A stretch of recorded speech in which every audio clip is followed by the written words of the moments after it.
Today is Monday, January 4th, 2021. Roland Martin Unfiltered, broadcasting live from Turner Field here in Atlanta. On today's show, we'll hear from President-elect Joe Biden, who a few moments ago held a rally here for John Ossoff and Warnock. Tomorrow, all over the state, the voters. We will talk to people on the ground, their take on this election and what the outcome. Warnock, Ossoff. We're in Savannah. We'll also hear from her. Folks, it's a jam-packed show. It is time to bring the funk on Roland Martin.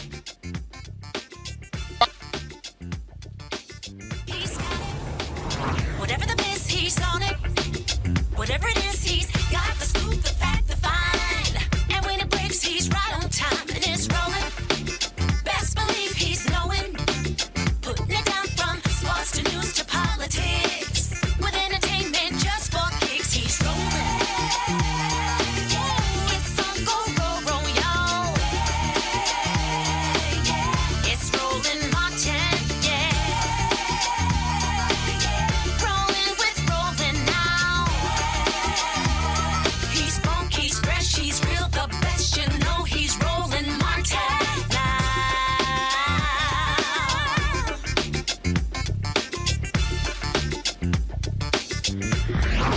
Martin. Folks, tomorrow, 12 hours, voters in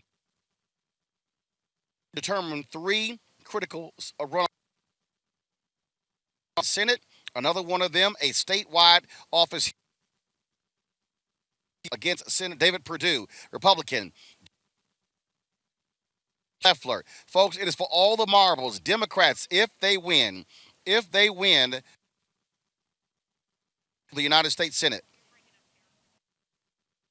It's time to start rewarding work and not wealth. And if you listen to John and the Reverend, that's what they've been saying. That's what they've been campaigning on. Look, I'm dealing with COVID. I'm revitalizing our economy, our health care, our voting rights, criminal justice, racial justice, climate change, on the things that matter and will make a difference in your lives and the lives of your families. Georgia, as dark as these days of winter seem, I'm still more optimistic about this country than any time in my entire life. I really mean it. The American people now understand clearly what's at stake.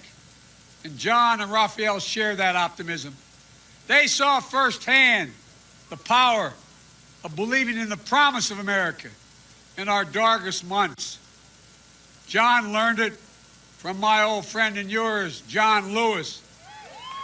Reverend Warnock sees the power of faith to overcome the toughest trials that life can throw at us. He believes as I do in the quote of the German philosopher Kierkegaard, who said, "Faith sees best in the dark." I know they share with me that deep faith in the American people in this country, a faith that enables us to overcome adversity, to lift each other up, to be a beacon of light for one another and for the world. That's who we are, and that's what we should never give up on.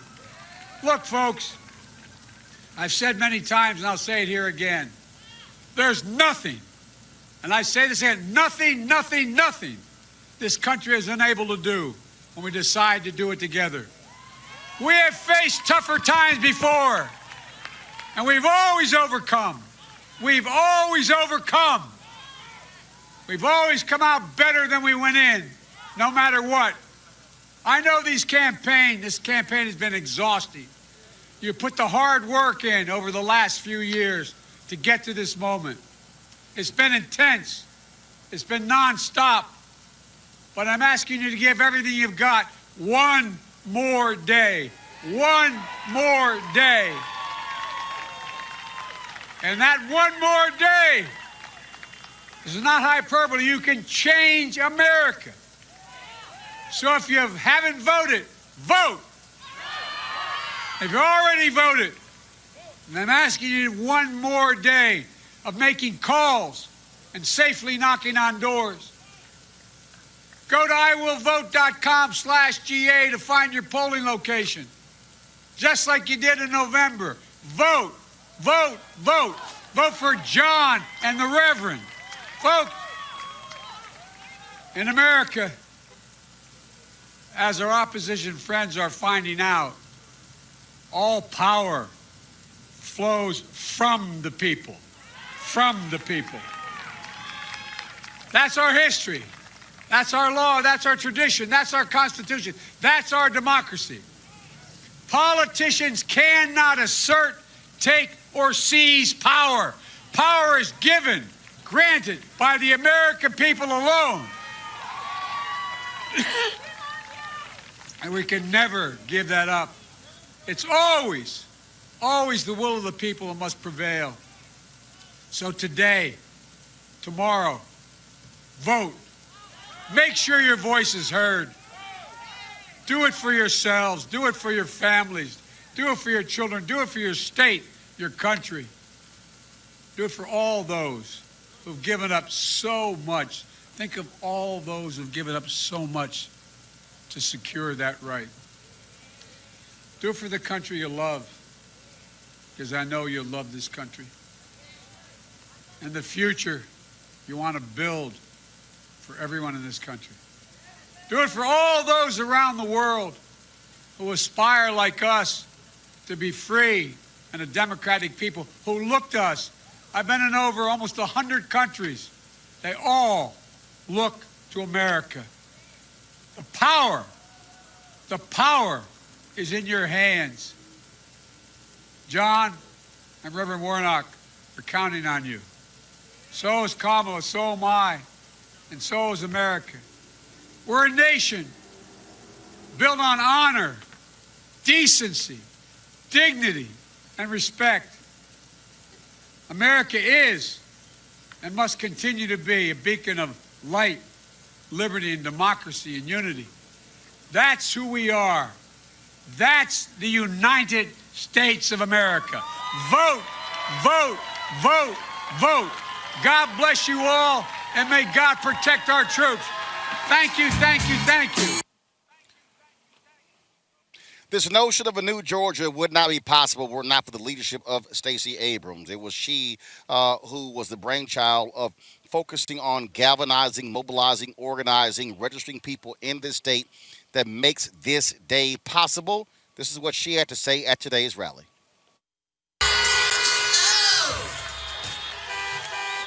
Hey, Georgia! So, I've heard there's some conversation about calling going on. But there's only one call I care about.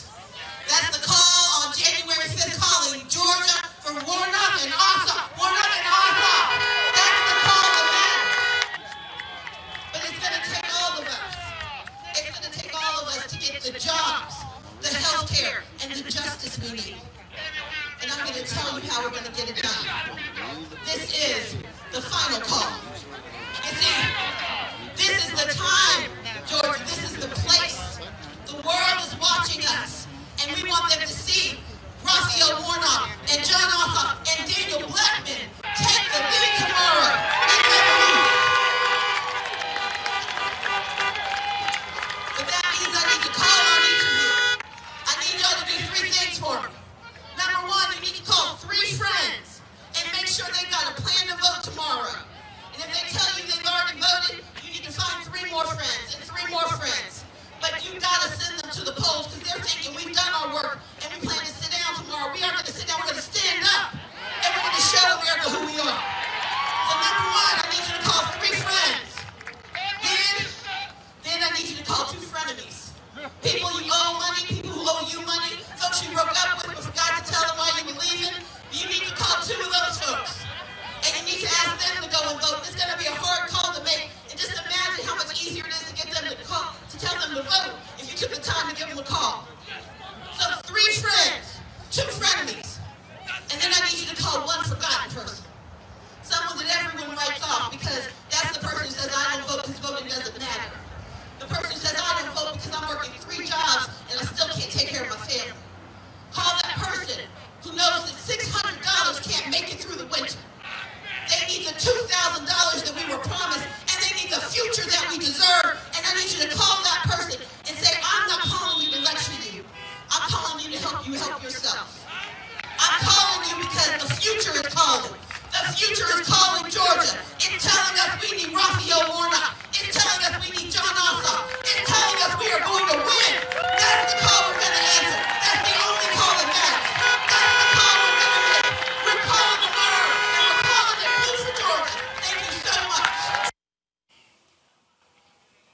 Black voters are going to be critical, not just here in Atlanta, but also in rural Georgia.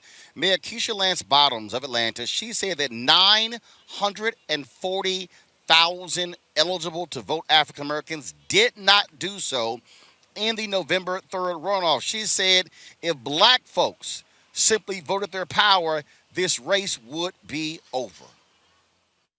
Now got it? On three. 1, 2, 3. Move, bitch. Get out the way, bitch. Get out the way, bitch. Get out the way. All right, I know I just embarrassed my son. Let's give a big hug. I promised my son Lance I'd do this for all the college students working on the campaign. In that moment this morning, I was reminded that our children are watching us, and they are taking it all in, and they are counting on us to get this election right. When I sat with Joe Biden last summer, just a few miles from here in the gathering spot, and told him of the work we were doing across Atlanta, he asked, how can I help you do more? When he drafted his criminal justice reform policy and his affordable housing policy, he sent them to us in Atlanta and asked if he was doing enough. Our communities were top of mind for then candidate Joe Biden. And we know how important it is that we elect real servant leaders like Daniel Blackman, John Ossoff, and Raphael Warnock. People of honor and integrity who hold justice close to their hearts and believe that the lives of my 4 children and those of all of our families in our communities across this state matter. A friend texted me from out of state and asked, will we win? I replied, LOL, yes, if we show up and vote. It really is that simple, Georgia. We vote, we win.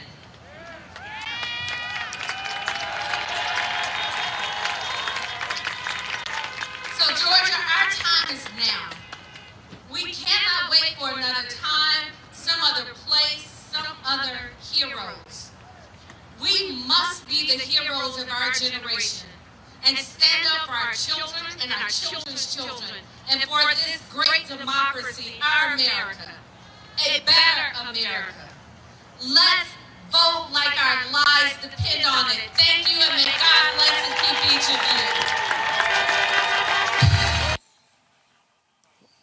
Yesterday, we were in Savannah where Vice President-elect Kamala Harris was there trying to get folks there to vote for a hometown hero, Raphael Warnock. Hey, Savannah!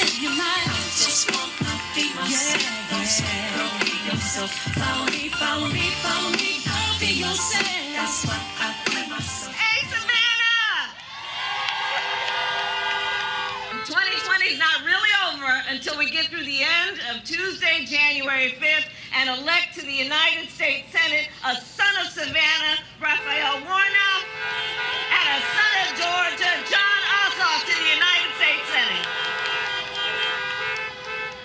That is the task before us, and in the hands of you as the voters of Georgia, to do what is not only in the best interest of the people of this beautiful and great state, but by extension, what you will do for people all around the country, for people for whom you may never meet, people who may never know your name, but because of your activism, because of your voice, because of your fight, they will forever benefit. And Savannah, you have a decision to elect 2 United States senators.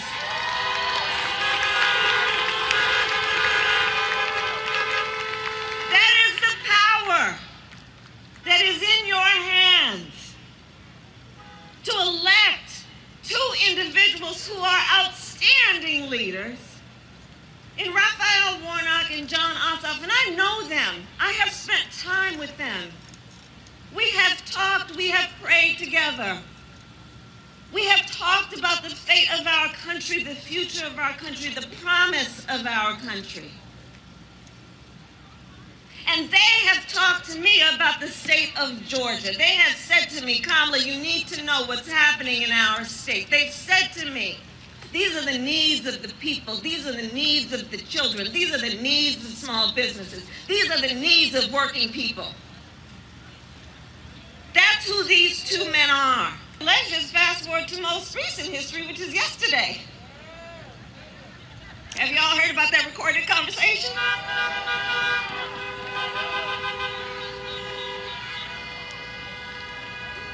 Well, it was, yes, certainly the voice of desperation. Most certainly that. And it was a bald-faced, bold abuse of power by the President of the United States. And this is one of those moments. And this moment, Savannah, this moment will pass. And years from now, our children, our grandchildren, and others, they will look in our eyes, each one of us, and they will ask us, where were you at that moment? And what I know is that we will be able to respond by telling them so much more than just how we felt at this moment. We will tell them what we did. We will tell them what we did. We will tell them we were hanging out at the Garden City Stadium with Kamala and John and Raphael. We will tell them we told everybody we knew what is at stake, that we didn't stop calling them and emailing them and texting them till they got tired of us, but we knew they'd get over it. We will tell them we helped folks who hadn't yet turned in their ballot to not put it in the mailbox, but to take it and drop it off. We will tell them, vote, vote, vote, because your life depends on it. And we will tell them, that's how we elected Raphael Warnock and John Ossoff to the United States Senate. Thank you. The race will not be won for Ossoff and Warnock unless it depends on people who are on the ground. Felicia Davis is a convener for the Black Women's Roundtable in Clayton County, Georgia. It is called the blackest county in Georgia. She joins us right now. Felicia, welcome back to Roland Martin Unfiltered. Oh, thank you so much for having me, Roland, and thank you for coming into Clayton County this past weekend. We need all the energy we can get. Are you hearing me okay? Yep, you're just fine. Let's talk about that. I was there. Of course, there was a rally that took place on Saturday. Folks, if y'all missed it, simply go to our YouTube channel and check it out. Felicia, I saw your quote in the New York Times where you were not happy that 58% turnout in Clayton County in the general election. Clayton County is 70% black, and so what have you and others been doing to really connect with black voters to get them to understand, use your powers? I said earlier, Mayor Keisha Lance Bottoms today, she said 940,000 black folks did not vote in the November 3rd election. So, first of all, let me say we've been doing everything we could think of to do. So that means we've been knocking on doors, we've been making phone calls, we've been sending text messages, we've been having events, we've been having free food, we have been having DJs, we've been to barbershops, beauty salons, we have socially distanced, we have had things in the park. We have done everything that we could think of to do. But let me say this. While I was very disappointed with 58%, I'm very competitive. I don't like for anybody to do better than we do, and I like for us to always do the most. However, until this year, and only by our sweat and determination, did Clayton County get recognized.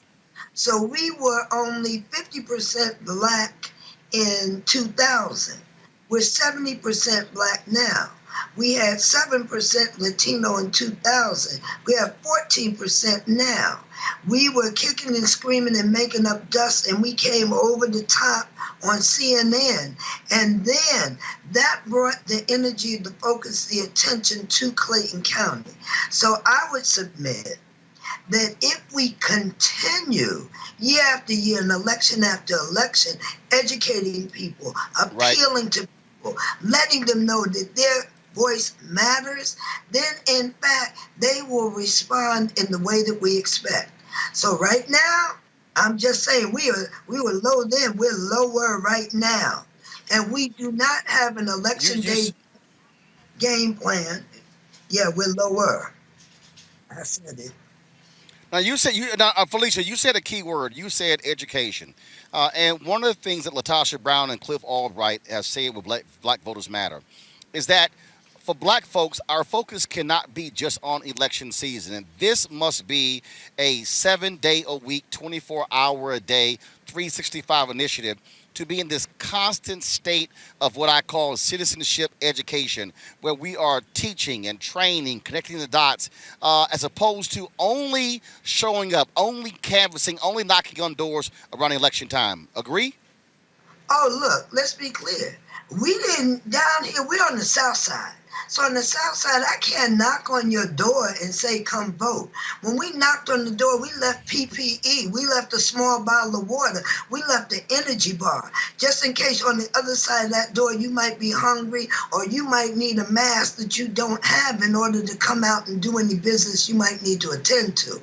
So even right now, even in this so-called most critical election, when we knocked on the door, we left something behind. We left information and we left whatever small token we had to give, and we checked back. If we knock on the door 3 or 4 times and nobody answered, we need to check at that door for another reason.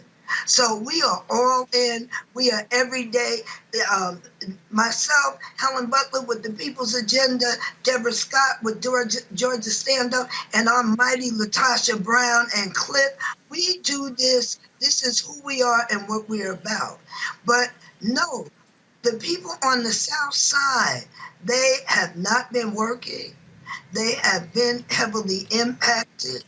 It is that we don't have mass transit like every other city. So it is really challenging what we're asking people to do. But we are still asking. And we won't ever have what we need if people don't step up and turn out. I want to say our young folks have been stepping forward to do their part. But this is a county that needs attention. Our elected officials are Black.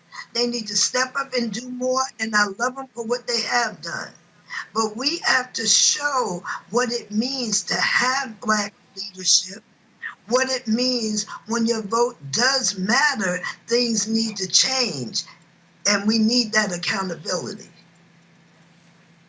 Felicia, what are y'all, last question for you, what are y'all plans tomorrow? What are y'all going to be doing tomorrow on Election Day? Well, one major thing, we're going to do a votercade, and right now we have 20 cars signed up, and people keep ringing the phone saying, how did they join? So we are going to drive around to all of the, especially the lower performing precincts. We're going to go in and we're going to make noise, South Side style. So we're going to honk our horns, jump out, knock on your door, and just about drag you to the polls if you haven't voted. And we will do that. We'll have people posted at the polls, but not so many. Because I feel like once you get to the polls, if you can't figure out what to do and you're at the polls, you need a different kind of help than I can give. So we're going to be out in the neighborhoods where we know there are voters that haven't voted. And we are going to encourage them every way that we can. We got food trucks. I'm not taking my food truck to the polls. I'm taking my food truck to hungry people in the community, hoping that they get a little nourishment, they will make their way to the polls. So that's what Felicia is doing on the South Side with the mighty Black Women's Roundtable, Clayton County Crash Crew. We have done the most, and we are going to do that until that last minute. We are trying to get everybody we can, and it's not too late. But Roland, understand, we had an early vote plan. We had an absentee ballot plan. I haven't encountered anybody. We don't have a ground plan for tomorrow, so we're going to make it up and do what we've been doing. Knock those doors. All right. Felicia Davis in Clayton County. Clayton County, we want to see y'all show up strong tomorrow. So please use your right to vote. Felicia Davis, we appreciate it. Thanks a lot. Thank you so much. Black lawyers have been quite busy during this election season here in Georgia. Republicans have been doing their usual voter suppression tactics, and black lawyers have made their point to really activate their membership, especially young black lawyers. Joining us right now is Abdul Dosunmu. He is the founder and chief strategist for Young Black Lawyers Organizing Coalition. Abdul, welcome to Roland Martin Unfiltered. Thank you so much for having me, Roland. Give our folks a sense of what y'all have been doing over the past 5 weeks as they have been campaigning in this runoff. Absolutely. Well, as you know, we launched our Black Ballots, Black Futures effort on your show back in July for the November general election. And we've been quite active throughout the election season. We engaged in impact litigation in Arkansas. We engaged in advocacy in Texas. We got PPE to voters, hundreds of thousands of voters during the November election. And really, we've attempted to carry that forward now into the Georgia runoff elections. And our focus has really been around community-centered voter education. We believe that there are three critical components to making sure that our community is politically activated. Number one, there's voter education. Number two,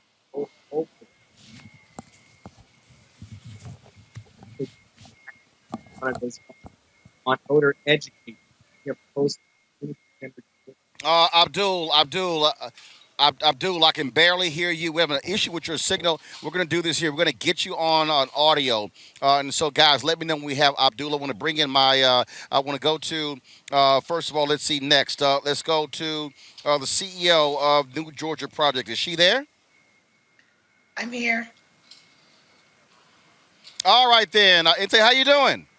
I'm doing well. Hi, Brother Roland. Listen, your name has run out. I take it I can hear your voice. You barely got one. You probably haven't had much sleep in the last 2 weeks. We're in the final hours before folks go to vote.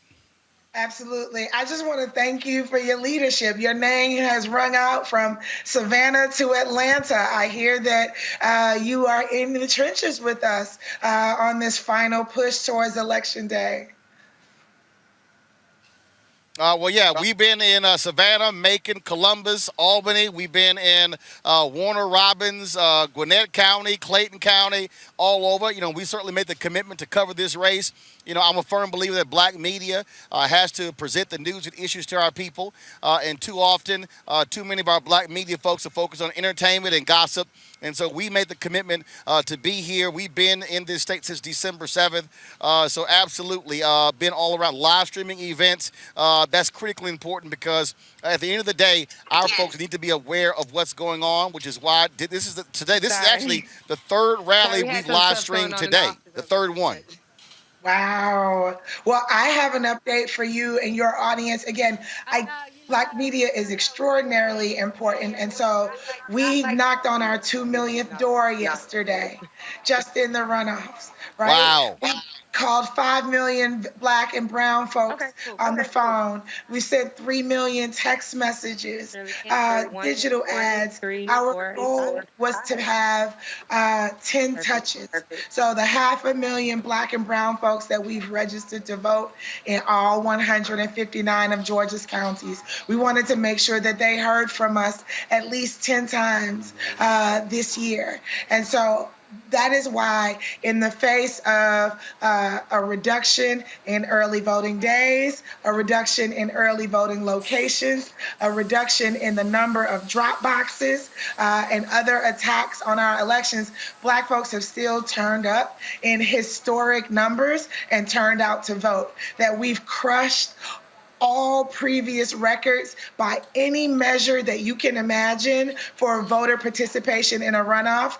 Georgians have defied and exceeded previous performance. And so, again, in the face of a whole bunch of shenanigans, which is why I'm very encouraged about tomorrow. How about this here? 112,838 people who did not vote in November 3rd election have voted in this runoff. Of that total, 30% are between the ages of 18 and 29. And of that 30%, 40% are black. Yep. Absolutely. And some of those are ours. And I'm very proud of that work. In 30 days, we registered nearly 7,000 young Black Georgians. When the November 3rd election was over, and we immediately after we started curing provisional ballots and rejected absentee ballots, the deadline for that is usually the Friday after the election. So that Saturday, we were back to registering young people to vote and registering Black folks to vote. So this is happening. I think that there are a lot of people who think that this was a fluke, that this was a response or a reaction to President Trump. Right? That this is anti-Trump sentiment playing out at the ballot box. I cannot wait for Georgians to show that this is a battleground state and that for years to come, folks are going to come see Black people if they are talking about winning in Georgia. Well, you're absolutely right. And at the end of the day, I think what this has done is this has caused people who said, I never thought my vote would matter in a red state, now realize that the work that y'all have put in over the last decade, the work that Felicia has put in, the work that so many others have put in, is paying dividends because people now understand. They're seeing what happens when their votes are counted, when people reach out to them, talk to them, and engage them.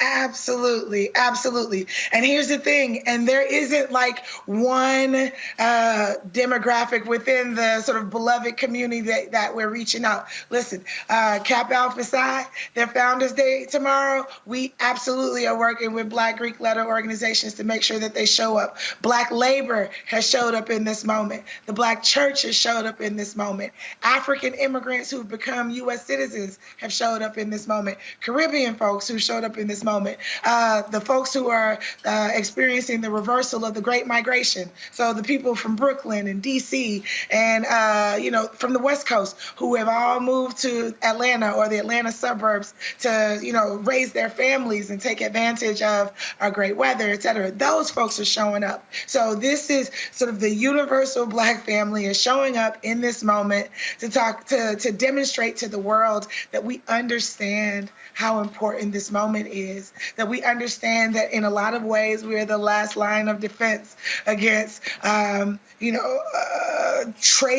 treasonous traitors who have their hands on the reins of our government in this moment, and they're going to do something about it. Insay Ufat. Y'all have done a great job. You get to rest after tomorrow. You can't rest right now. We still got election day. Polls will close tomorrow here in Georgia. And so once the polls close, then you can exhale. Great work. Great work that y'all have done. We certainly appreciate it. And Georgia could very well save America with who wins tomorrow night in this state. We appreciate it. Thanks a lot. Thank you, brother. Take care. Let's bring back Abdul in. We got Abdul. Abdul, go ahead and finish your thoughts. Again, the work that the young Black lawyers have been doing, using their skill set to have an impact on this Senate runoff race, but also the race of the Georgia Public Service Commission. The Daniel Blackman is running in as well. So there are 3 runoff races on the ballot tomorrow. Absolutely. And the core of what we've been doing, Roland, is focusing on community-centered voter education. It's making sure that we are getting actionable and timely information directly to Black voters about how to freely and fully exercise their rights in this election. And so we've been hosting community voter education training sessions, engaging with grassroots leaders from barbers in the Atlanta metro area to college students at Morehouse to the Georgia Association of Black Women Attorneys, and really making sure that we're training grassroots leaders to then be able to go out and share voter protection information with voters. We believe that it's important that voters have a basic understanding of what their rights are when they go to the polls. So our work is not just to encourage people to go. Our work is to make sure that when they go, they are equipped to safely and successfully vote. And that's what we've been focused on throughout this election. We've also had a big advocacy push focused on making sure that counties advertise and clearly communicate the details of every election. So one of the things that we found in our research was that a number of counties in Georgia actually, as of a couple of weeks ago, had not updated their county election web pages to have clear and transparent information about this election. So we mounted an advocacy call to push the Secretary of State to issue guidance on that, and we're continuing to monitor that issue as we move forward. And Abdul, talk about the crazy thing. I mean, you have the Secretary of State in Georgia literally telling folks that if they pass out water and food, that could represent a felony. I mean, give me a break. That's how desperate they are to keep black folks from voting. Absolutely. And I think part of what we are witnessing is that Georgia really is a battleground for the fight for the right to vote. And part of the enthusiasm that I think we're seeing from Black voters is an understanding and a recognition that this election is certainly about policy issues that impact our communities, from COVID-19 to student loan forgiveness to reform of the criminal legal system. But it is also about our right to vote. And it is also about making sure that we claim our power, because there is a very robust effort to undermine our political power. And it starts at the top with the President of the United States, and it extends on down through elected officials in Georgia. And we're doing everything that we can to make sure that Black voters are empowered to resist and overcome voter suppression. All right, then. Abdul, I certainly appreciate it, man. Thank you so very much. Great job that y'all doing as well. We certainly appreciate all the hard work. Absolutely. Thank you so much, Roland. All right, let's go to another person who's been on the ground, Ariel Singleton. She is the Georgia Black Youth Vote Coordinator. They, of course, like other groups, have really been out here driving this issue. Ariel, how you doing? I'm doing well. How are you doing? Doing great. Give our folks who are listening and watching a sense of the work that y'all have been putting in to really connect. I said earlier, 112,000 people did not vote in November 30 election, have already voted in this runoff. Of that number, 30% are 18 to 29. Of that 30%, 40% are African American. That's significant. Yes, it's just absolutely significant, especially when you take in a factor that so many were not even eligible to vote November 3rd because of their age. And so you've opened up an eye of so many people seeing a slew of African Americans, whether that was their mother, their friends, voting and wanting to do that. I mean, and we know that it works. Georgia Stand Up, I'm proud to say, today not only hit, but exceeded the 100,000 house mark by knocking on doors and canvassing for over 100,000 homes. These things are working. These are showing up at the polls. These are showing up by the people that are showing up and actually voting. And look, the bottom line is this here. We're going to be, of course, looking at what takes place tomorrow. And one of the things that I've always talked about, if young voters vote their numbers, they can be the difference maker. How have y'all been able to connect with them or getting those who say, "This, I don't see this matters"? What have y'all been doing? What are the tactics y'all have been doing to get them to understand that they can actually be difference makers?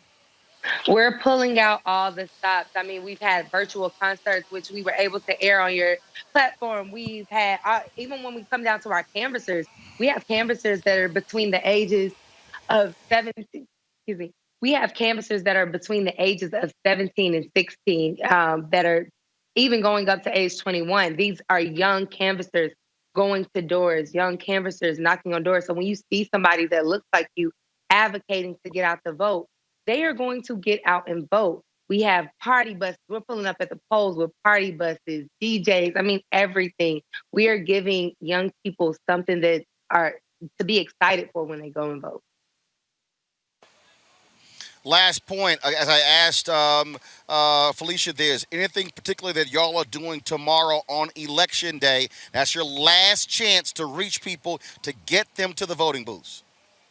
Yeah, so as she talked about Clayton County, We are going to be doing a orange wave in Clayton County, having individuals at key intersections, key places, encouraging people to go to the vote.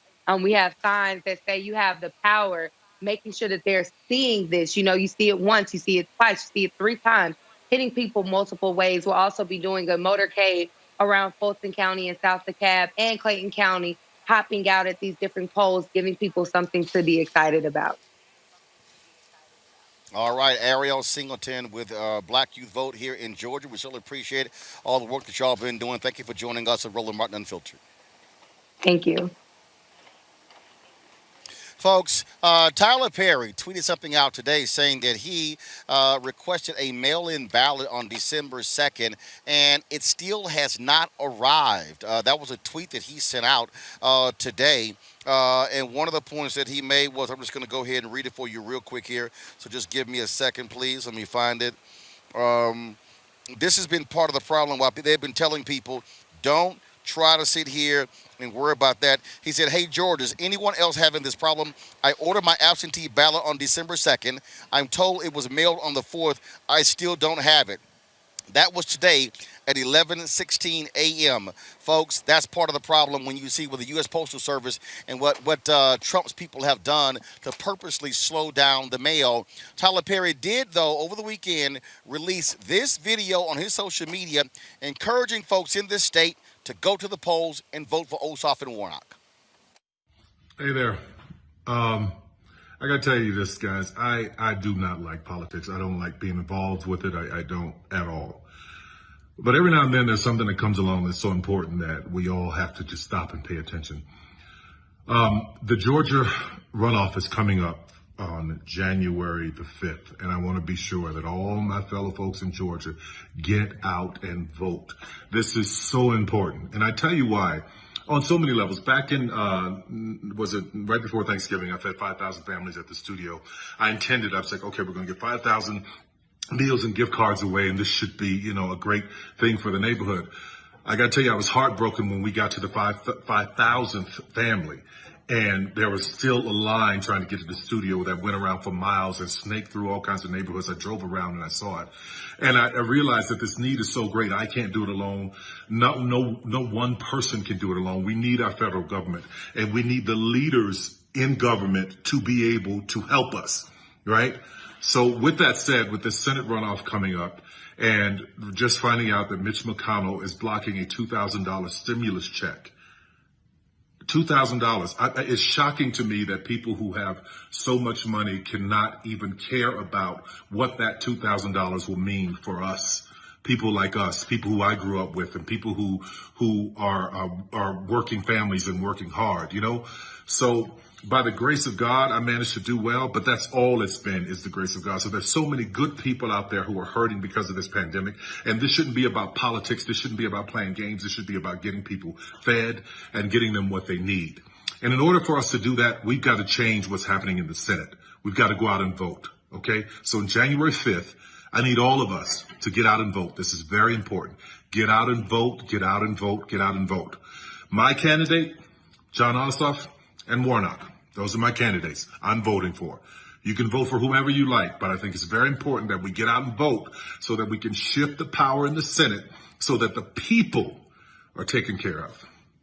God bless you guys. I hope you had a Merry Christmas as best you could. I hope you have a Happy New Year. I'm looking forward to 2021 being nothing but full of love and joy and peace and grace. And I hope we return to some semblance of kindness and love toward one another. God bless you guys. God bless you. You're always in my prayers. All right, folks, got to go to a break. We come back. We'll have my panel. We'll talk about Georgia and the impact, what this election will mean. Also, Donald Trump gets smacked around by the Georgia Secretary of State. We're going to play that phone call for you as well. We've got lots more to cover on Roland Martin Unfiltered. One day before the Georgia Senate runoff, we're broadcasting live from Turner Field in Atlanta. We'll be back on Roland Martin Unfiltered in just a moment. We learned early in Sunday school that thou shalt not steal, thou shalt not bear false witness, thou shalt not have no other gods before me. Raphael Warnock's opponent seems to have forgotten these basic Sunday school lessons. Our gods have breathed her lies about Pastor Warnock. and her shady Wall Street practices are evidence of this. And on January the 5th, let's bear witness that greed, lies, and shady dealings don't represent Georgia. Let's send Raphael Warnock to the U.S. Senate to fight for the least of these and not Wall Street billionaires.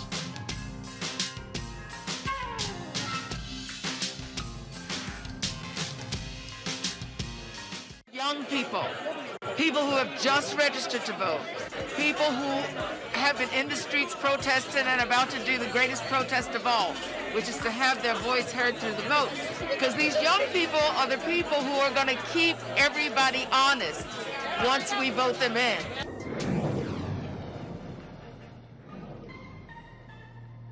If your vote didn't matter, you wouldn't have so many people trying so hard to stop you from voting. There is some value there. But even when you talk about that people are not paying attention to your issues, I can't pay attention to your issues if I don't even know you there. And the only reason people are going to know you there is when you show up to the polls and vote. That's when that power manifests itself.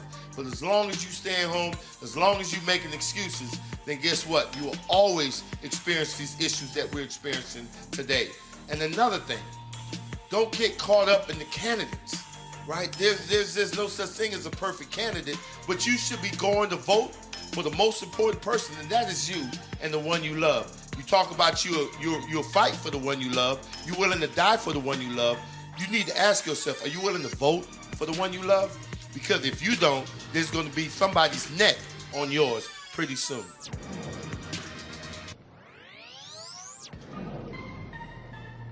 First year I voted, I was 20, 1980, and me, with my radical-minded self, I voted for Angela Davis for President of the United States.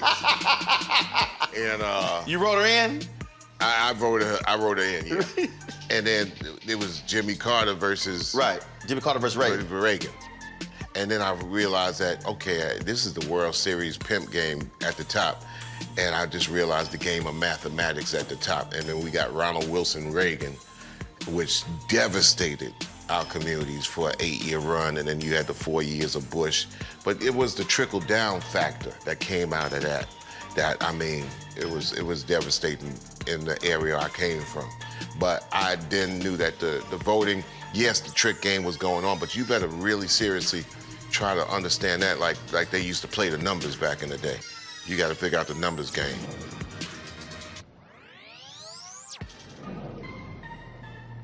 You cannot fulfill your life if you're not willing to engage in the tactics and strategies that makes your own life grow and helps you to build the community in which you want to live. Voting is a singular method for a people locally and regionally to govern themselves.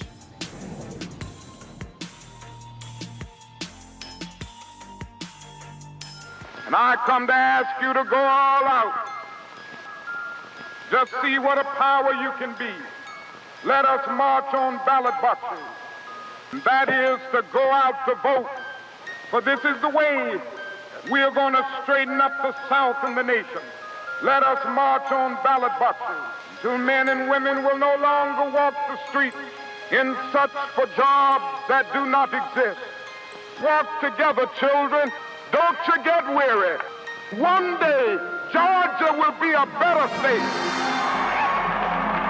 This is our Georgia, where the ordinary accomplished the extraordinary, and a new American story was written. This is our Georgia. We don't wait for change. We are the change. We keep climbing to the mountaintop and always set another seat at the table of brotherhood. This is our Georgia. We honor the sacrifices of the past, carry their work forward. Because democracy doesn't stand still. It must be protected, fought for, practiced every day. Let us march on ballot boxes. until brotherhood is more than a meaningless word at the end of a prayer, but the first order of business on every legislative agenda. Let us march on ballot boxes.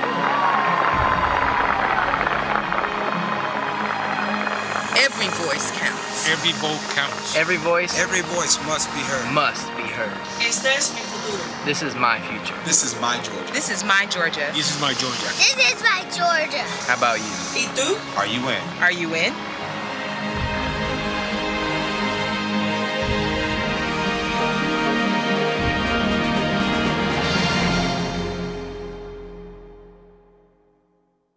So, look, all I want to do is this. I just want to find 11,780 votes. Donald Trump losing another battle here in Georgia. Late last night, the state Supreme Court rejected his latest legal challenge seeking to overturn Georgia's election results. On January 6th, more than 140 House Republicans and 12 U.S. senators plan to stand up in Congress and contest Joe Biden's election as the 46th President of the United States of America. They'll present the same evidence that has now been dismissed in more than 50 separate court cases. They will claim to be patriots while committing sedition and attempting to ignite a civil war. Their goal is chaos and to discredit the free election system and a lawfully elected president simply because he is not Donald Trump. They are choosing party over country, and when these Republicans stand for Donald Trump, they stand with a president who had led the most corrupt administration in the history of this country. They stand with a president who was impeached by the House of Representatives for abuse of power and obstruction of Congress. They stand with a president who said that the coronavirus, which has killed 340,000 Americans, was just a hoax and would disappear. Will disappear. They stand with a president who bragged about sexually assaulting women on tape, Grab him by the... and has been credibly accused of more than 30 separate sexual assaults and 2 violent rapes. They stand with a president who has supported and encouraged white supremacy. Proud boys, stand back and stand by. They stand with a president who allowed Russia to put bounties on U.S. soldiers' heads without any consequences. President Putin is extremely strong and powerful. They stand with a president who savagely attacked veterans, prisoners of war like John McCain. I like people that weren't captured, okay? And even Gold Star families. Because I don't like losers. In 2021, America faces an unprecedented sedition from over 140 Republicans intent on destroying this country. It's not enough to condemn this behavior. This is about who we are as a country. This is about what kind of America we live in. There must be consequences.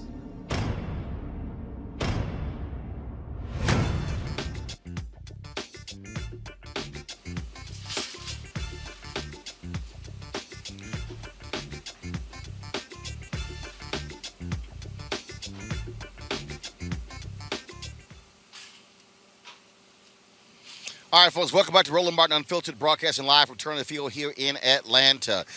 Donald Trump, boy, showed how thuggish he is when over the weekend he had a phone call with the Secretary of State of Georgia, basically trying to get him to steal this election for him.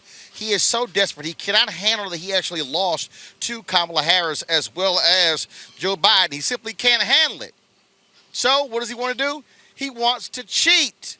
Listen to this phone call, folks. Shocking and stunning, but then again, it's not, because it's thugging Chief Donald Trump.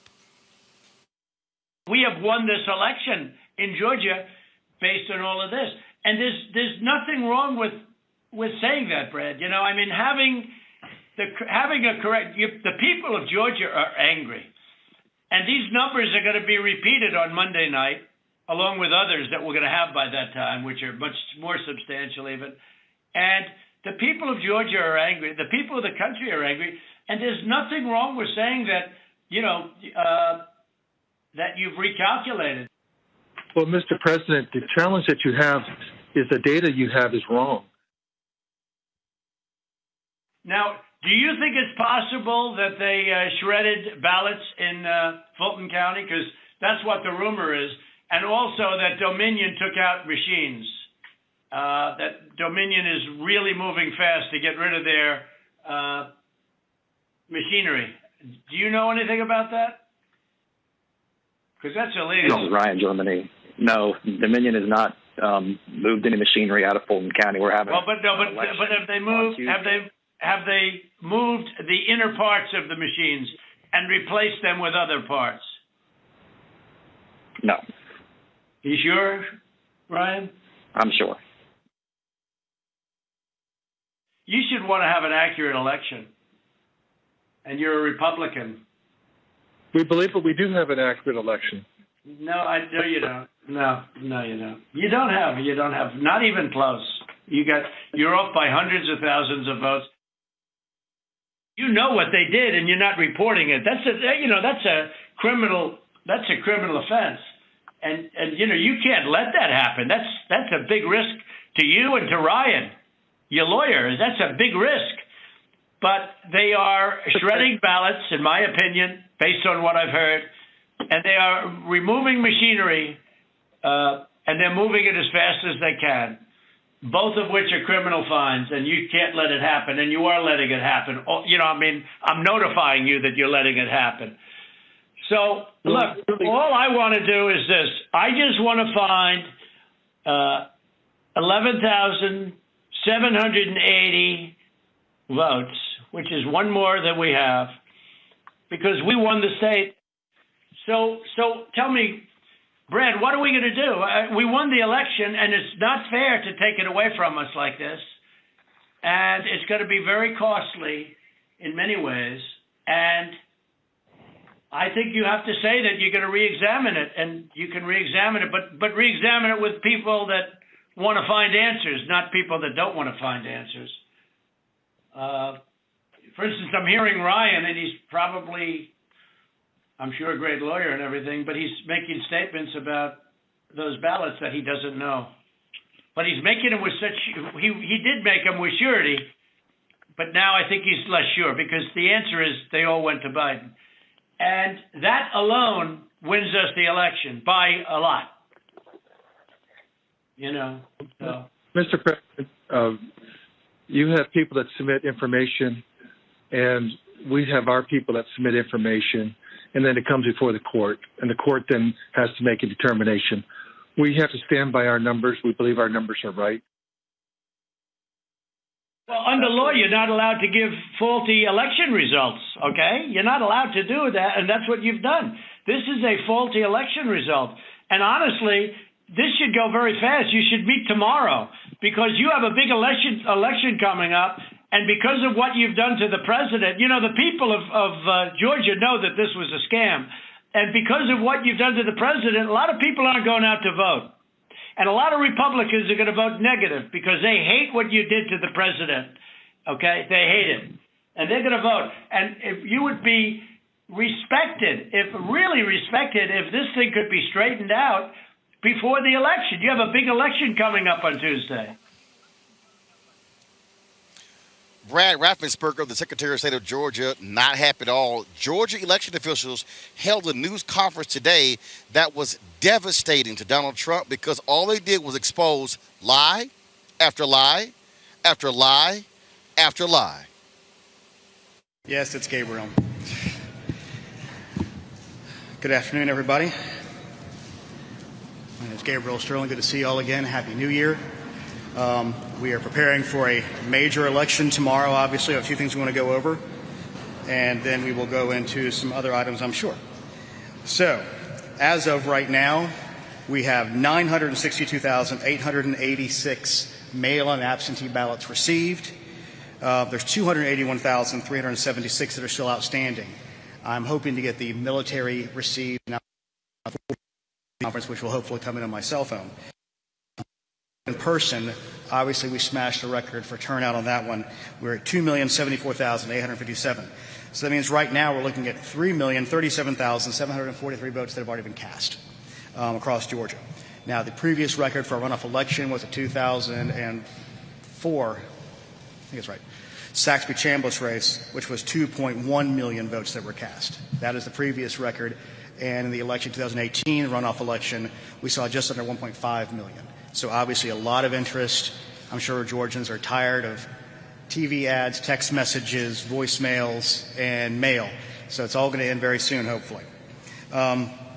In preparation for the election tomorrow on Election Day voting, We have 6,963 poll pads. They finished the final loading of their data today before lunch. We had about 21 counties were the last ones to go. Most of them completed it over the weekend.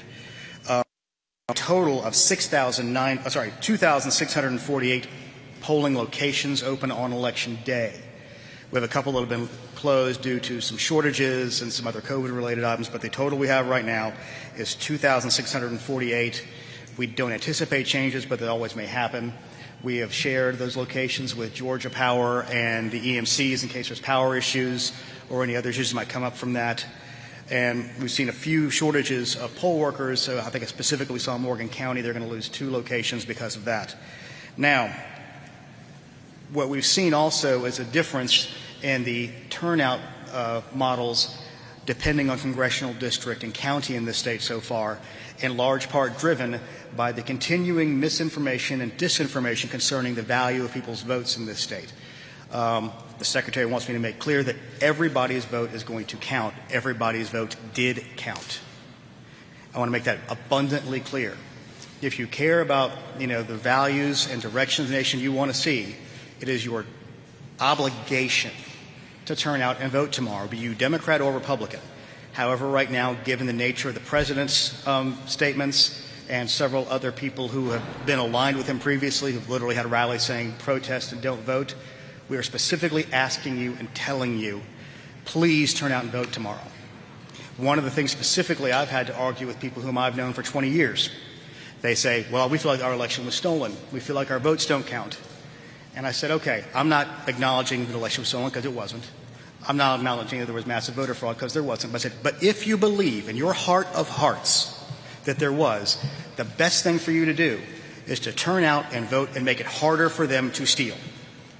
If that's what you genuinely in your heart of hearts believe, turn out and vote. And the reason I'm having to stand here today is because there are people in positions of authority and respect who have said their votes didn't count, and it's not true. And I'm going to do it again, and I'm going to go through all this anti-disinformation Monday. It's whack-a-mole again. It is Groundhog Day again. I'm going to get to talk about things that I've talked about repeatedly for 2 months. But I'm going to do it again one last time, I'm hoping. Because at the end of the day, we want to make sure people understand their votes count. Every person, every voice matters. Do you believe that what happened in that phone call was an attack on democracy? I'll leave other people to make the decision on that. I personally found it to be something that was not normal, out of place, and nobody I know who would be president would do something like that to a Secretary of State. Thank you. And I'll ask you very quickly about the Secretary's desire to have that phone call recorded. Why did he want that call recorded? Was he concerned about anything improper being said or that he may need to release it later? I think given the environment we're in right now and political situation that we're in and the history of the president, knowing that he sometimes doesn't necessarily characterize things as they might have actually occurred, it was out of an abundance of caution. But I'm sure many people, I'm sure the president's side recorded it too, so they might have been the ones that leaked part of that as well. Thank you. Matt Finn with Fox News National. Yeah. How do you interpret the president asking the Secretary of State to, quote, find votes on that phone call? Is it fair to say the president was asking the Secretary of State to fraudulently find or flip votes? I don't know who's trying to fraudulently find the votes, but the thing is we have certified this election, so there are no more votes to find. We will continue investigations. So he has an election challenge. And one of the things that they were discussing on that phone call was they have sued the state of Georgia and the Secretary of State. There are rules of evidence to follow once you do that. Trying to go outside of that is an issue. And we've said, I believe we sent our lawyers and sent their lawyers a letter saying, if you want to dismiss your challenge, we're more than happy to share this data with you to show that your data is incorrect and you have in fact lost the state of Georgia.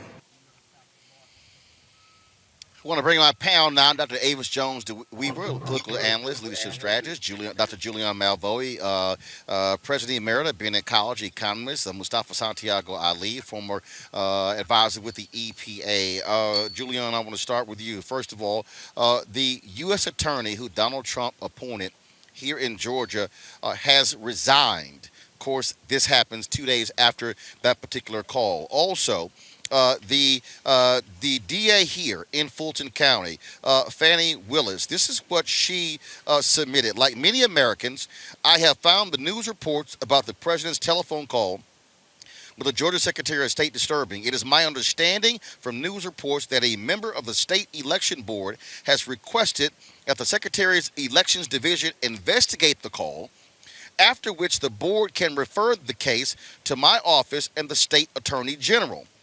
As I promised Fulton County voters last year as district attorney, I will enforce the law without fear or favor. Anyone who commits a felony violation of Georgia law in my jurisdiction will be held accountable. Once the investigation is complete, that this matter, like all matters, will be handled by our office based on the facts and the law. Congressman Bobby Scott of Virginia has also called for a congressional investigation as well. Bottom line here, Julian, Donald Trump making that phone call, he is not protected, okay, in terms of immunity, because on the federal level, this was a state law. He's only president less than 20 days. They can indict his ass on January 20th after 12:01 p.m. Eastern. Well, not only could they, but should they? This man has lost his blooming mind. I mean, when you listen to the tone and the tenor and the intimidation and the hollering and all of that to attempt to get a Secretary of State to change the election results, you look at it and say, huh? Really, there are erudite ways to say this, but huh is really the way to deal with it. Here's a point, Roland, and the most important point. This man is desperate. He is losing his mind. I don't know if Melania can just put him in a straitjacket or Ivanka can roll him up out of there. But he is making a mess of things, and this is what he wants to do. When you listen to the phone call, you must shudder at the implications of a sitting president deciding to attempt to twist the arm of a Secretary of State. But that ain't the worst of it. That ain't the worst of it. The worst of it is that Republicans have allowed him to do this, and they aren't speaking up. This is a party of wusses. And that right there, and that right there, Mustafa, shows you exactly where this party are. They basically have said nothing. What this man did is egregious. To sit here in the Oval Office and to make that phone call to the Secretary of State, according to NBC News, Donald Trump has tried to call Raffensperger 18 previous times over the last 2 months, and he has been desperate. This man he asked him to go find 11,700 votes, and he's like, dude, race is over. We've counted all of them. Donald Trump asked the Secretary of State of Georgia to go and steal the election, and then he said, all you got to do is just reclassify him. That is absolute voter intimidation, the attempt to steal an election. He should be absolutely indicted because of this. Without a doubt. I mean, it is the most egregious form of voter intimidation that we've seen in a long time. I mean, for you to go to the Secretary of State of Georgia and ask them to actually, sort of just, play some games so that you could win, it's amazing that a president of the United States would actually, one, be that foolish to be on the phone having that type of a conversation, and two, to actually do that. He's been looking for voter fraud for the last 4 years. You hear him talk about it all the time, and all he had to actually do was look in the mirror. And voter suppression also. I mean, because think about all the people, folks who stood in line, folks who made sure that they did everything right to have their IDs and all these other types of things, and then to have the president of the United States to try to suppress their vote, because that's actually what it is, by making sure that they find this additional 11,000 votes that he needed to be able to win. So, some folks might not say this, but it is actually a form of a coup that he was trying to do to actually have this election overturned, to make himself president, even though when he did not win by the plurality of the votes. Here's what's hilarious, Avis. Dude, if they steal Georgia for you, you still lost. You lost Arizona. You lost Pennsylvania. You lost Michigan. Your ass gonna still lose. But here's the craziest thing. You got Republicans who are saying, let's investigate who leaked it. They don't give a damn about what he said on the call. All they care about who leaked it. They have no principles, no morals, no values. They are grossly unethical. Absolutely. The reason why they want to deflect and go to the issue of who leaked the video, or the audio, it's because they can't defend it. How can they defend it? How can they justify it? How can they say that what happened on that call wasn't in any way appropriate? How can they even say that it was legal? They can't. Okay, they cannot. So they're trying to change the subject by talking about how the audio existed in the first place. Listen, what we witnessed was a crime. He was trying to incite the Secretary of State to commit fraud in that election. That is a crime. He deserves to be locked up as soon as possible, as soon as he gets his infected behind out of the White House. This is egregious. I'll say one last thing about this. To me, this looks like the beginning of the end of democracy. This is the beginning of the death of democracy, because these types of shenanigans, I'm going to be perfectly honest with you, are not going to end with Donald Trump. You can tell because of the lack of response of the Republican Party. You can tell because of the kabuki theater they have planned for tomorrow. This is just the beginning of an all-out assault on democracy by Republicans that will live far beyond this corrupt presidency. And that's what we need to turn our attention to next, how to stop it. Well, on that particular point, a couple of things. Kelly Loeffler. Hold on, one second, Julianne, 1 second. On that particular point, Senator Kelly Loeffler has come out and stated that she is going to join those on Wednesday to challenge the electors in the United States Senate. That shows you she's gutless and a coward. She's even more of a coward because she would not even answer questions today about that phone call. And keep in mind, Kelly Loeffler called for the Secretary of State to resign, and him and his family started getting death threats after that. Not only that, some breaking news, one of the Proud Boys who tore down that Black Lives Matter sign from Metropolitan AME has been arrested as a result of that. Donald Trump, he wants his merry band of thugs to come to Washington, D.C. and to unleash mayhem on America. He simply is such a dictator and a thug. There's no other word you can describe. This man is not a president. He is a dictator. He is desperate to hold onto power, and I don't give a damn about any punk-ass sorry Republican who will not stand up and condemn this. At least Senator Mitt Romney has said something. At least Pat Toomey out of Pennsylvania has said something. But when you watch that Jim Crow caucus, when you watch that fool out of Oklahoma, and Ron Johnson out of Wisconsin, who's also a liar, and then that crazy-ass Marsha Blackburn from Tennessee. What you're dealing with are sick and demented people who I don't care, Julianne.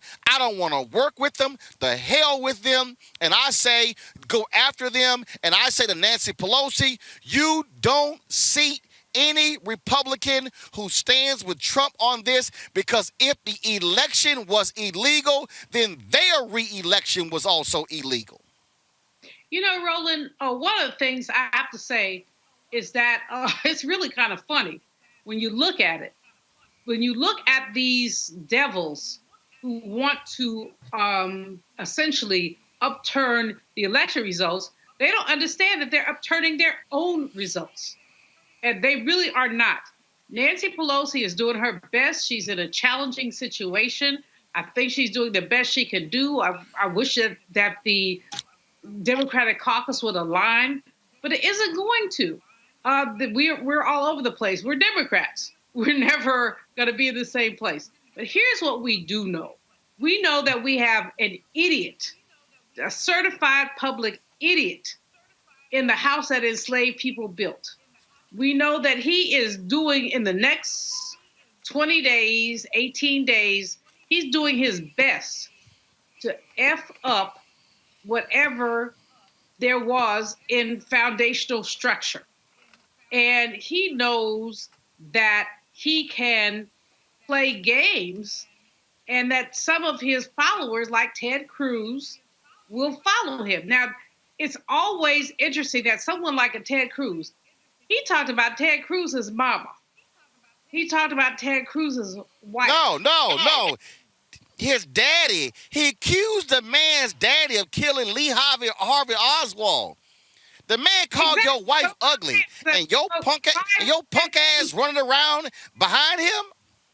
That's what I'm saying. Why would Ted Cruz now be in booty licking position, trying to do something? Forgive me for the language, but just trying to do something. I mean, this is totally absurd.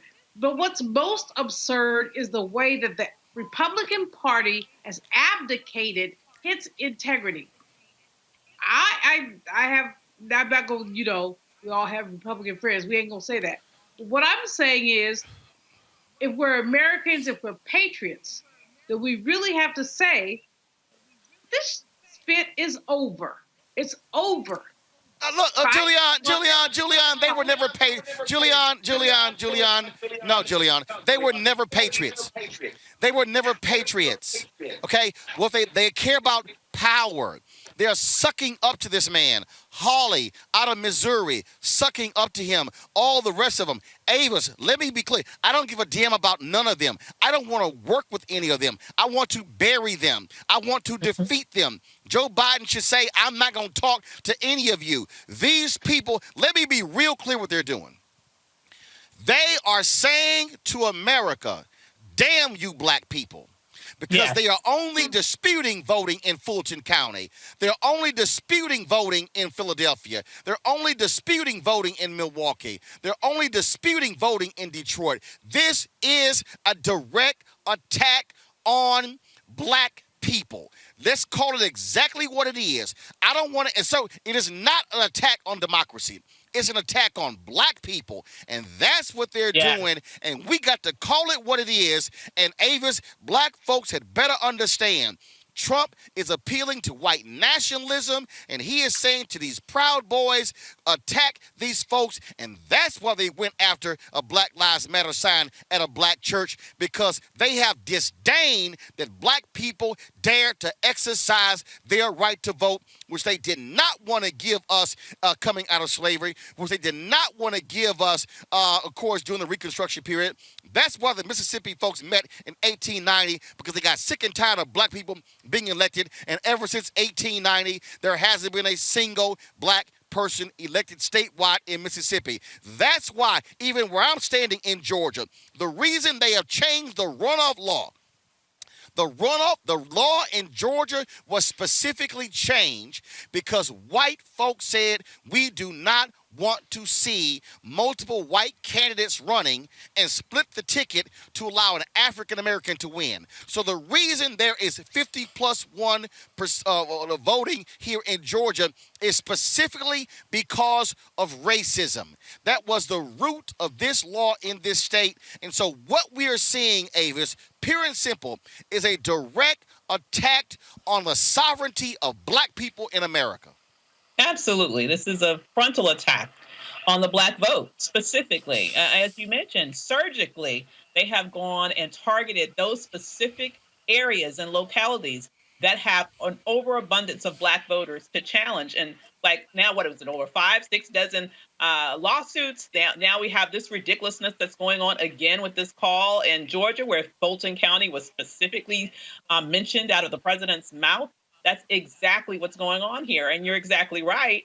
There are these appeals to white nationalism. What it makes me think about is, on the one hand, I'm thinking maybe petty me is thinking, what are these black rappers that were so pro-Trump prior to the election thinking about this now, and why haven't they said anything about it?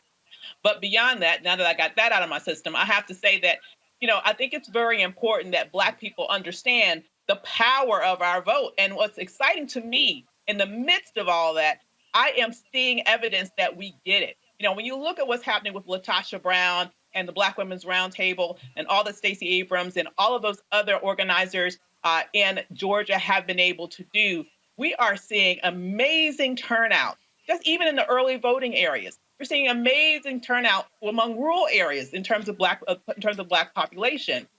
So even if for many years it seemed like the Democratic Party just couldn't get a clue in terms of the power of the Black vote in the South, Black women have been able to say, oh, hell to the yeah, we can make a difference, we can make a change, we can win. And they have proved it in November. And now what's happening with the Republican Party, they cannot stand the fact that Black people are wielding their power in a state that they thought they had sufficiently sabotaged. What we have been able to do is to overcome their voter suppression effort with willpower, with work, and with the power of the sister vote and the brother vote all throughout Georgia. And I'm hoping that they turn out to, at record levels, once again tomorrow, to put the stake in the heart of this demon, because we have to kill it. And the first thing, one of the first things that this new administration needs to do is to repair the Voting Rights Act, because this is not the end of these types of challenges. It's just the beginning. And that's why, Mustafa, it's a problem when 940,000 Black people have not voted here in Georgia. And I'm telling you right now, I don't like these people. I don't trust these people.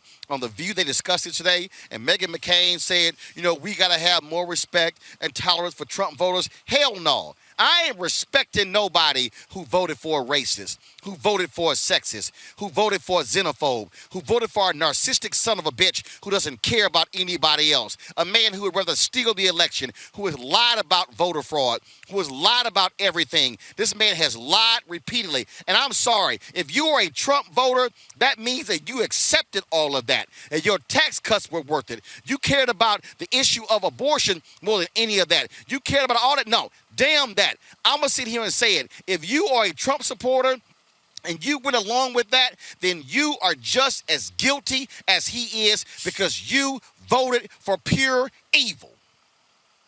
Well, you know, I agree with you. You know, there's that old adage that says you should care about folks who care about you. Donald Trump has shown in no form or fashion that he actually cares about what's happening in the African-American community.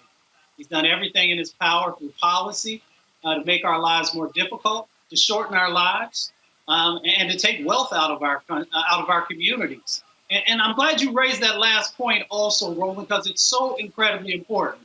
You know, when you have these men and women on January the 6th, who are going to be there on Capitol Hill, you know, fanning the flames, that's a dangerous situation that's going on. And, you know, also adding in the Proud Boys and all these other white nationalist organizations, we all remember the last time that folks got together, how many folks got stabbed. So, you know, we've got to really be mindful of every time that Black folks begin to utilize their power, there are these repercussions that play out. And that's why we've got to continue to come together. We've got to continue to push the new administration, as Ava's shared, on the points that she raised, and also make sure that the Department of Justice is on its job, and that it is actually going out and investigating all these types of things that have happened in the past, and letting folks know moving forward that it will not be tolerated and that you will be prosecuted. You know, Roland, here's my whole deal. Here's my whole deal. No, Julian, hold on. Here's my whole deal. I'm not interested in going along to get along. I'm not interested in no damn bipartisanship. I'm not interested in, well, we got to take into consideration their feelings. Because, you know, all I've heard the last 4 years is we got to listen to the Trump voters. We got to be concerned about their feelings. Damn that. I know what I see. We have been here before. We were here in 1876 when there was a contested election, when the Republicans said, if y'all go ahead and let Rutherford B. Hayes becomes president, then we'll go ahead and pull out the last federal troops out of the remaining 3 southern state capitals. And the Democrats said, well, that's what we going to do. We going to do that, and it's going to be all good. But then what ended up happening? They then put in place Jim Crow and attacked Black people. And the same thing happened in North Carolina when they crushed the reform movement as well. When they burned down Wilmington. When we saw what happened in Tulsa. I said this in 2009, and I'll say it again.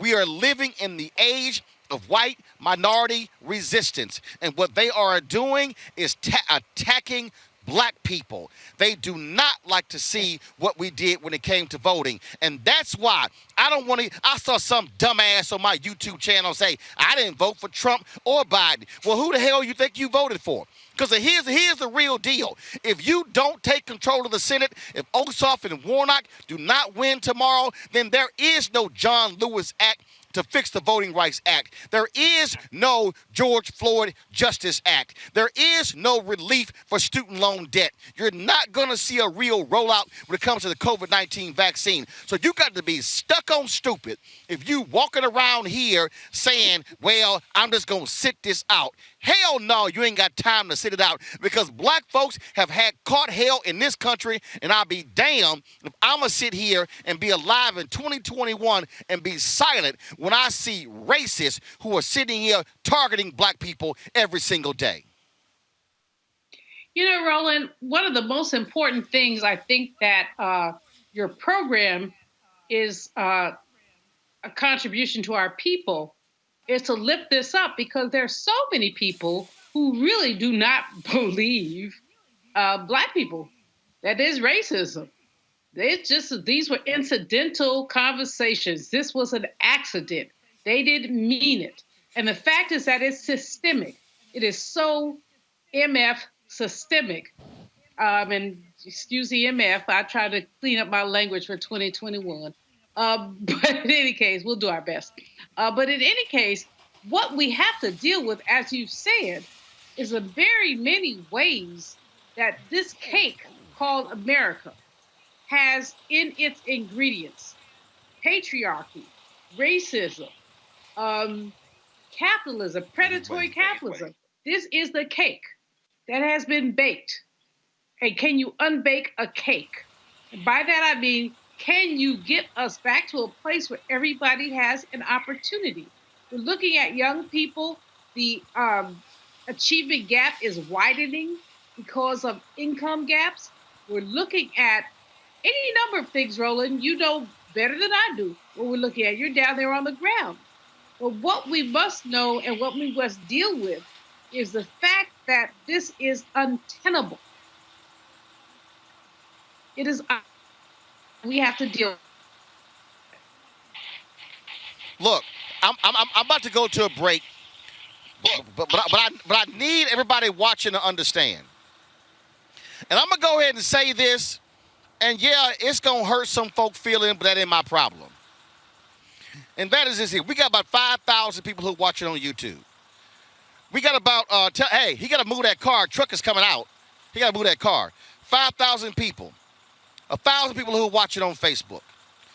And what I need our folk to understand is that there's a reason we're here on the ground here in Georgia. Because, see, I am sick and tired of black people being fed nothing but gossip and entertainment and all that silly-ass stuff. What we're talking about here is real life. What we are talking about here is what is going to happen to change the condition of our people.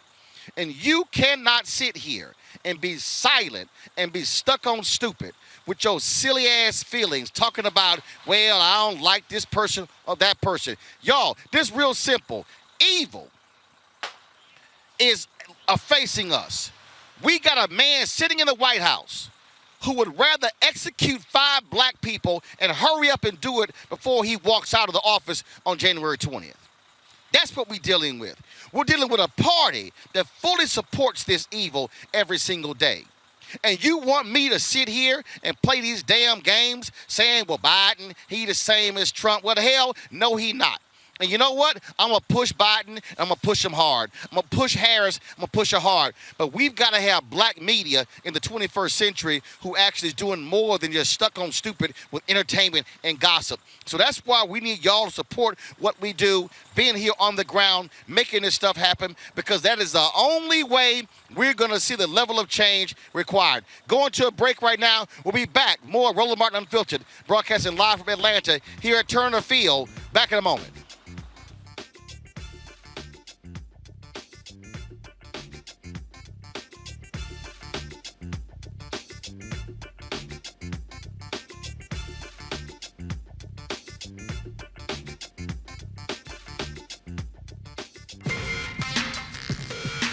We learned early in Sunday school that thou shalt not steal, thou shalt not bear false witness, thou shalt not have no other gods before me. Raphael Warnock's opponent seems to have forgotten these basic Sunday school lessons. Her gods of greed, her lies about Pastor Warnock, and her shady Wall Street practices are evidence of this. And on January the 5th, let's bear witness that greed, lies, and shady dealings don't represent Georgia.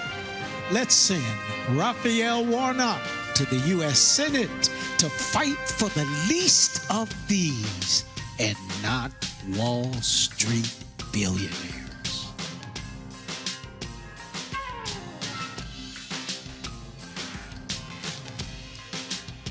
Young people who have just registered to vote, people who have been in the streets protesting and about to do the greatest protest of all, which is to have their voice heard through the vote. Because these young people are the people who are going to keep everybody honest once we vote them in. If your vote didn't matter, you wouldn't have so many people trying so hard to stop you from voting. There is some value there. But even when you talk about that people are not paying attention to your issues, I can't pay attention to your issues if I don't even know you there. And the only reason people are going to know you there is when you show up to the polls and vote. That's when that power manifests itself. But as long as you stay at home, as long as you're making excuses, then guess what? You will always experience these issues that we're experiencing today. And another thing, don't get caught up in the candidates. Right? There's no such thing as a perfect candidate, but you should be going to vote for the most important person, and that is you and the one you love. You talk about you'll fight for the one you love. You're willing to die for the one you love. You need to ask yourself, are you willing to vote for the one you love? Because if you don't, there's going to be somebody's neck on yours pretty soon. First year I voted, I was 20, 1980. And me, with my radical-minded self, I voted for Angela Davis for President of the United States. And you wrote her in? I wrote her in, yeah. And then it was Jimmy Carter versus... Right, Jimmy Carter versus Reagan. And then I realized that, okay, this is the World Series pimp game at the top. And I just realized the game of mathematics at the top. And then we got Ronald Wilson Reagan, which devastated our communities for an 8-year run, and then you had the 4 years of Bush. But it was the trickle-down factor that came out of that. I mean, it was devastating in the area I came from. But I then knew that the voting, yes, the trick game was going on, but you better really seriously try to understand that like they used to play the numbers back in the day. You got to figure out the numbers game.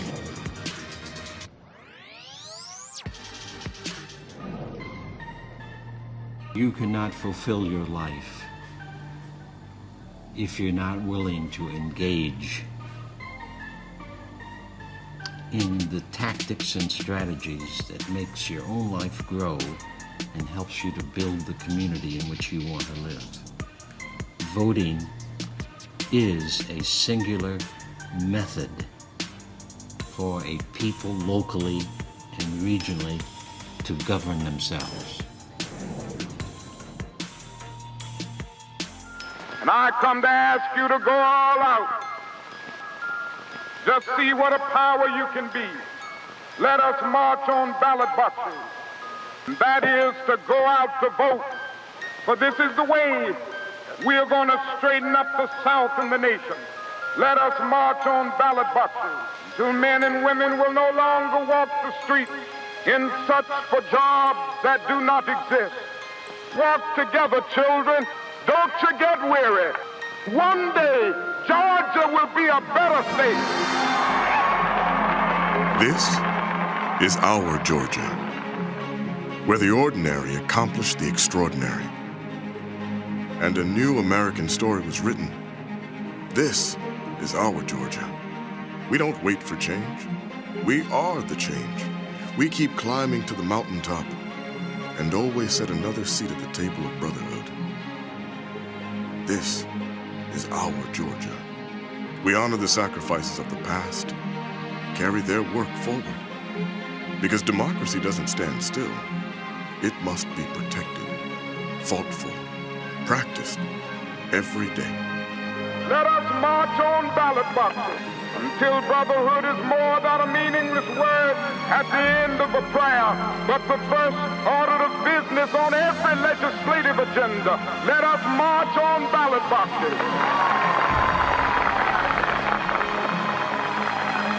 Every voice counts. Every vote counts. Every voice must be heard. Must be heard. Este es mi futuro. This is my future. This is my Georgia. This is my Georgia. This is my Georgia. This is my Georgia. How about you? ¿Y tú? Are you in? Are you in?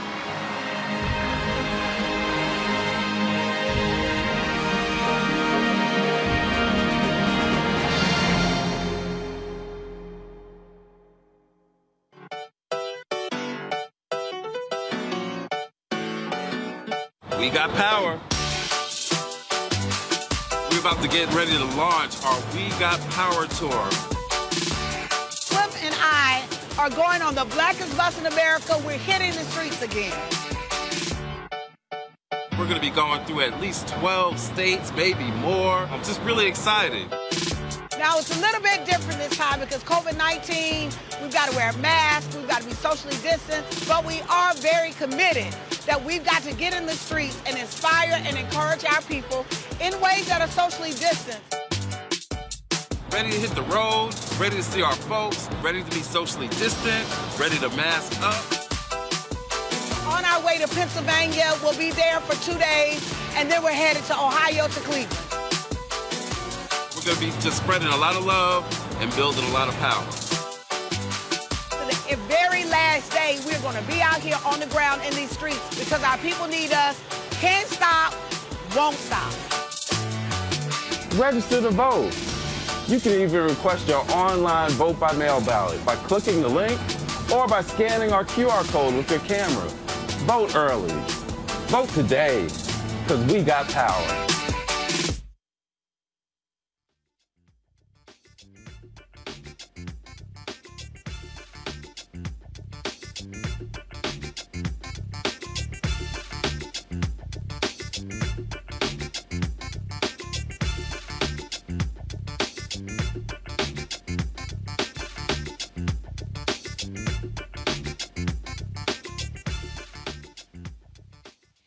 All right, folks, remember the story about Jamar Mackey? He was the black man who was, of course, detained by cops at a Virginia mall. And we showed you that video. We interviewed Jamal as well as his fiance.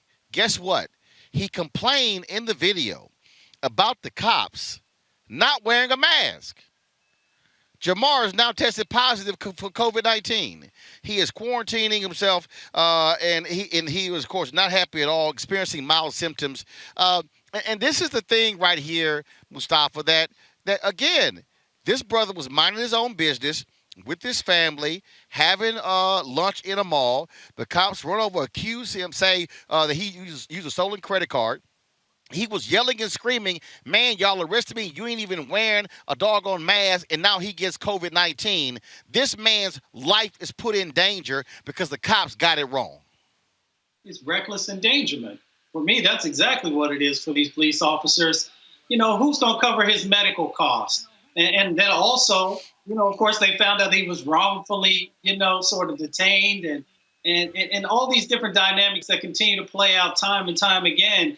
And they didn't even follow their own policies that their force had set forward. And to the best of my knowledge, there's only been a hand slap on the officers. We're in a time now where you cannot play with people's lives. Of course, you know, that plenty of law enforcement have been playing with our lives in a number of different ways. And we just gotta, you know, we gotta push back on these types of things. We gotta continue to highlight it, but there has to be changes in these police forces. And again, I'm gonna go back to it. The Department of Justice has to get engaged. We know this Department of Justice is not going to do that, but this new one has to really get engaged because COVID-19 is not going away. These types of instances can continue if we don't make sure that we're addressing them.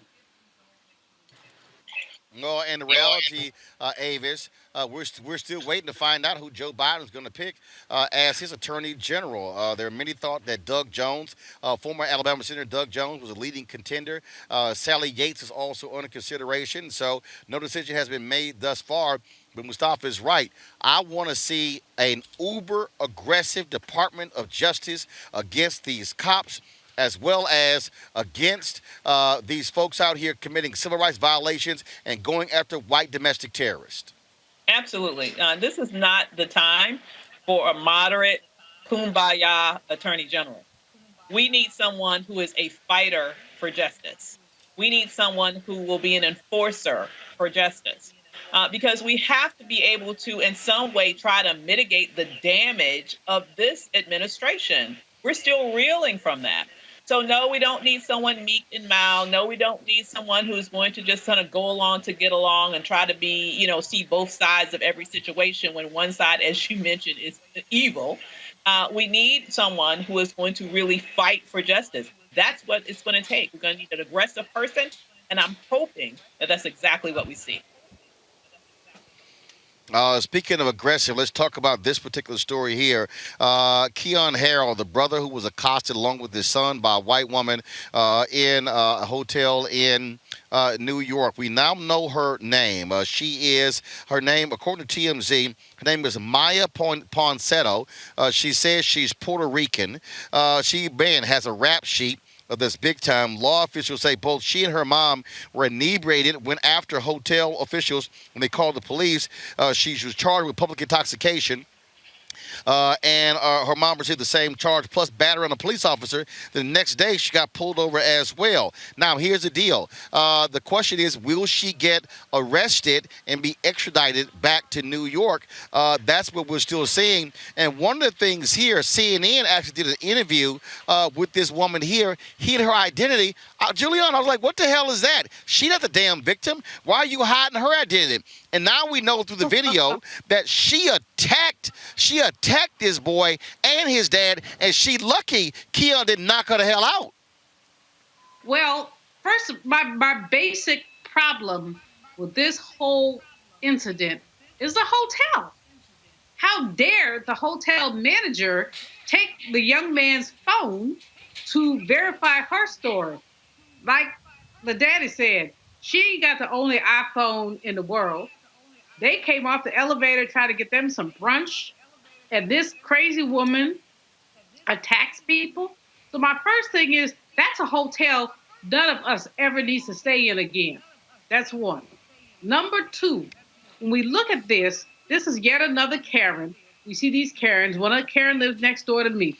We see these Karens who basically are entitled, think that anything that Black people have, they should have. And that's basically wrong as well. Thirdly, the young man and his dad have to be commended for being so self-possessed in the whole thing. Because if it was my child and some crazy white woman rolled up on my child, baby girl would be walking out in stitches or something. But the man and his son maintained their composure, and we want to give them props for that. At the end of the day, this white woman, Roland, why ain't she in the crazy ass white people segment? And also here's the deal. Although she says she's Puerto Rican, that don't mean you ain't no Karen. Mustafa, the thing here is, again, this woman assaulted them. She should be in jail. She should be charged right now. Why is she walking around going to McDonald's in California, Mustafa? Exactly. I mean, based upon the record that we know, this is her third strike. I mean, that's just real talk. So we know if you are dark-skinned Puerto Rican or you are African-American, that if you got 3 strikes on you, you know they looking for you, and they're going to pull you up. They're going to take you downtown. They're going to book you, and then you're going to have to figure out how to navigate the process. So I don't know why this sister has not already not been arrested at a minimum, and then we'll go from there. Absolutely. All right, folks, last story here. The attorneys for two of them white men who have been charged with killing Ahmaud Arbery, they actually have asked the court not to refer to Ahmaud Arbery as a victim. They also want any photos of Ahmaud Arbery. Y'all gonna love this one. Any photos showing Arbery with anyone, including family and other loved ones, to be banned. The attorneys argue using the term victim could shift the focus to the accused rather than, quote, remain on the proof of every element of the crimes charged. Even though we got the video and explained exactly what the hell it showed. Lord have mercy. Really? Y'all trying to play that game? Ahmaud Arbery was indeed the victim that happened here in Georgia. And this is one of those issues, Avis, that certainly was a part of the explosion of protests across the country. And again, I am very hopeful that we see people remember Ahmaud Arbery when they go to the polls tomorrow to vote for Raphael Warnock and John Ossoff. Absolutely. Mr. Arbery was lynched. He was stalked and murdered. So the fact that the attorneys of his killers would even have the unmitigated gall to say that he should not be referred to as a victim, that in essence no picture should be shown of him that would humanize him, right? Is once again an example of what it's like to have white privilege in America. The fact that those issues would be even raised. It's the same white privilege, for example, that allows the Puerto Rican Karen to get away with going all the way to the other side of the country when she attacks a child, a 14-year-old child. So, these show us that we still have so far to go when it comes to fighting for justice. We just need to make sure, for example, that this particular ridiculous request is denied. And we need to make sure that Karen and the Karens of the world see their just due. But I have to say, just like Dr. Malveaux, I think she's probably lucky that the mama wasn't there. That sometimes, obviously, our brothers hold back because they understand the dynamics of white women in this country and what that means to them and just any woman in terms of physically hitting a woman. But I'm telling you, I'm a woman. And somebody's doing something like that to my child, there would be serious repercussions and consequences immediately. Absolutely. All right, folks. I'm going to ask each one of you this. Juliana, I'll start with you. Tomorrow, do you see Warnock? Do you see Warnock and Ossoff beating Perdue and Loeffler, or do you see, like some are saying, it's going to be split? Warnock beats Loeffler, Perdue beats Ossoff. What do you think? What's your prediction? I think the Democrats are going to prevail. I think they put the work in. I think that that man who lives in the house that enslaved people built has basically salted the earth, not only for Joe Biden, but also for his own party. I am hopeful that Warnock and Ossoff will prevail and that we will be able to move the Biden agenda forward. Mustafa. Warnock, Ossoff, and Blackman will win tomorrow, but it will be close. Mm-hmm. Avis. I agree. I think it's going to be a sweep. I think the momentum is on the black side. And I also think that trying to be all cute in terms of attacking the black vote is actually going to be the death knell for the Republican Party because it's going to have a backlash that they cannot counter when it comes to this election. To all of my folks who are watching it here in Georgia, it's now up to you.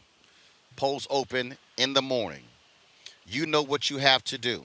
We have been in this state since December 7th, on the ground, traveling all across this state, going to Columbus and Warner Robins in Albany, going to Macon and Athens, being here in Fulton County, going to Gwinnett County, Clayton County, going all over Savannah as well, multiple times. It's now up to you. The reason we did this is because we felt that black media needed to put the focus on this campaign to make it front and center. Daniel Blackman running for the state position, John Ossoff and Raphael Warnock for the United States Senate. It's now up to you. Folks, this is precisely why this show was created. Why I wasn't interested in asking somebody, could I go down to Georgia and cover the race? I decided to do it on my own. That's why we do what we do. And I want y'all to understand. And y'all have been seeing me post the videos. Do this here. Have Derek open. No. Have Derek open the truck. And Anthony, you can fly the drone near the truck over there. We have been here, folks, covering this, and we have committed the resources to doing so.